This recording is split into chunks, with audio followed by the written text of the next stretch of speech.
इसका फिक्रमंद मगर गर्मजोशी भरा अंदाज अजीब तौर पर मेरी आंखें नम करने लगा। मैं उन्हें पलकें झपक कर अंदर समोने की कोशिश करता हूँ और एक मीठे मुस्कुराहट के साथ खुद को संभालता हूँ। इसके नर्म हाथ मेरे हाथों को छू रहे हैं और ये लम्स मेरे दिल को बेचैन कर देता है कि मैं अल्फाज का कौन सा इंतखाब करूं जब मैं इसे ये सूरत-ए-हाल समझाऊंगा। मेरी सांसें बेतरतीब होने लगती हैं। मैं अपनी आंखें बंद करके एक गहरा सांस लेता हूं। माँ अबू कहाँ हैं? दोनों की मौजूदगी इस मुश्किल मौजू पर गुफ्तगू के लिए ज़रूरी है। मैं उन्हें नहीं देख रही। क्या वो बाहर गए हैं? हाँ बिल्कुल, मैंने उन्हें कुछ देर पहले सौदा सलफ लेने के लिए भेजा था। वो जल्दी वापस आ जाएंगे। चुल्लू फिर उनके वापस आने का इंतज़ार करते हैं। अच्छा मेरी प्यारी माँ अब कैसी हैं? तब तक मैं इस अजीब व गरीब माहौल को बदलने के लिए कुछ वक्त खरीद लेता हूँ। ओ बेटा तुम मुझसे फिक्र ना करो, मैं बिल्कुल ठीक हूँ, लेकिन जाहिर है कि मैं तुम्हें भी बहुत याद करती हूँ। मुझे अपने बारे में बताओ, मेरी बेटी कैसी रही? और ये अचानक आने का क्या मामला है? तुम अमूमन पहले इत्तला दे देती हो। मैं तुम्हारी कोई पसंदीदा चीज़ भी तैयार नहीं कर पाई। माँ आज ये बातें करने का दिन नहीं है, क्योंकि मैं यहाँ वापस जाने के लिए नहीं आई, लेकिन मैं अभी ये नहीं कह सकती। ये उनके लिए एक बहुत बड़ा धचका होगा। बस तुम दोनों की बहुत याद आ रही थी, इसलिए कुछ भी सोचे बगैर फौरन चली आई। मुझे मौजू बदलना होगा।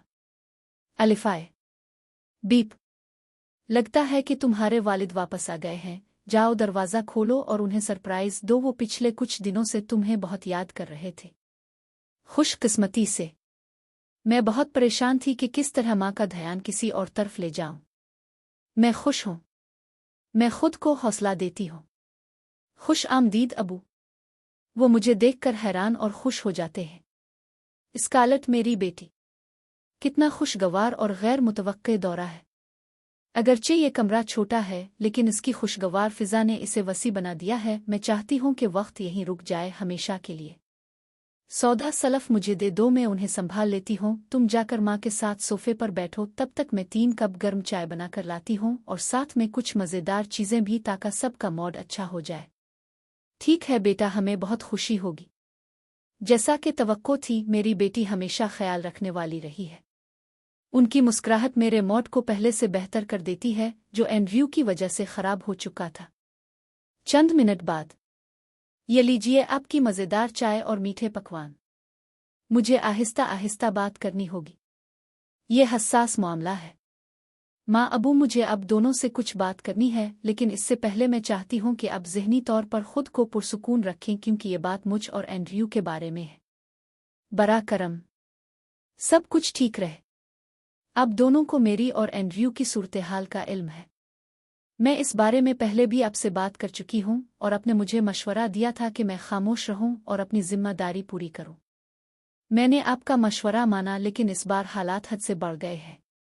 इतने ज़्यादा कि मैंने वो कदम उठाया है जो अब मैं उठा चुकी हूँ। फिक्र मत करो बेटा, हम सुन रहे हैं। पहले हमें तफसील से बताओ। हम जानते हैं कि ऐसी मुश्किलात कई घरों में आती हैं, इसलिए हम सुनने के लिए तैयार हैं। ये सुकून की बात है कि सब कुछ आरामदेह तरीके से चल रहा है। चंद दिन पहले अमीलिया, मेरी नंद, ने मेरे खिलाफ एक चाल चली जिसका ताल्लुक एंड्रयू के बीमार वालिद से था, और चूंकि ये एक हसास मामला था, इस पर उंगली उठाना आसान था। इसकी बहन ने चाल चली। एंड्रयू ने इसका साथ दिया। इसने मुझ पर सख्त रद्दअमल दिया और मैं। लेकिन आज हमारी शादी की सालगिरह पर हालात और भी खराब हो गए। वापसी पर एक शख्स मुझसे टकरा गया और वो अमीलिया ने मेरी तस्वीर खींच ली, और फिर जब मैं और एंड्रयू साथ खाने का लुत्फ उठा रहे थे, वो आई और मुझ पर एंड्रयू को धोखा देने का इल्ज़ाम लगा दिया। पहले तो एंड्रयू ने इसकी बात पर यकीन नहीं किया, लेकिन जैसे ही इसने झूठे सबूत देखे, इसने मेरे किरदार पर सवाल उठा दिया। मेरी बेशुमार कोशिशों के बावजूद कि मैं इसे सच दिखाऊं, अपनी सफाई दूं, कुछ भी नहीं बदला और मेरी तमाम कोशिशें नाकाम हो गईं। मेरे आंसू, मेरा जलना इस पर असर न डाल सका। वो अपनी माँ के हाथों मुकम्मल तौर पर काबू में आ गया था। मेरी वजाहतें, मेरी रवानगी, सब कुछ उसके लिए एक मजाक बनकर रह गया। वो गहरी सोच में लग रहे हैं। अब वो मेरी तरफ देख रहे हैं। मेरा दिल अभी बहुत भारी महसूस हो रहा है। फिर भी तुम्हें वहीं रुकना चाहिए था और इस घर में मसला हल करना चाहिए था। क्या तुम ऐसा नहीं समझती स्कारलेट? क्योंकि तुम एक लड़की हो और तुम्हारी मुश्किलात ज़्यादा नाजुक और संजीदा होती है।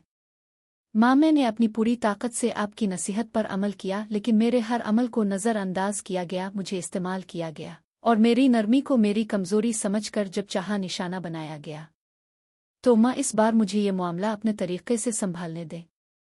अगरचे मुझे पहले ही सब कुछ कर लेना चाहिए था, लेकिन अब वो वक्त हाथ से निकल चुका है और मैं नहीं चाहती कि ये सब दोबारा हो। मेरा वाहिद मकसद एंड्रयू को इसकी गलतियों का एहसास दिलाना और इसे तब्दील करना है, लेकिन अब मुझे सख्ती करनी होगी। अब तक मैंने इस पर रहम किया और इसे अपने अल्फाज नरमी से समझाने की कोशिश की, जिसका नतीजा ये निकला कि एंड्रयू और उसके घर वाले मुझे यूं ही बरतते रहे।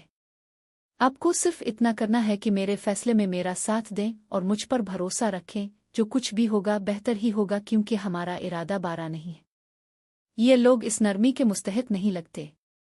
स्कारलेट, तुम्हारी माँ और मैं दोनों तुम्हारे साथ हैं, क्योंकि तुम्हारी बात सुनकर लगता है कि तुम्हारा फैसला दानिशमंदाना है। अब मैं सुकून महसूस कर सकती हूँ। अंदर जमा किए हुए जज्बात बाहर निकालने के बाद और आप दोनों के मुंह से ये अल्फाज सुनने के बाद मेरे होंठों के किनारे हल्के से ऊपर उठते हैं और मेरे गाल पर सुकून का एक आंसू बह निकलता है। क्या वहाँ कोई भी नहीं था जिसने तुम्हारे लिए ज़रा भी हमदर्दी महसूस की हो?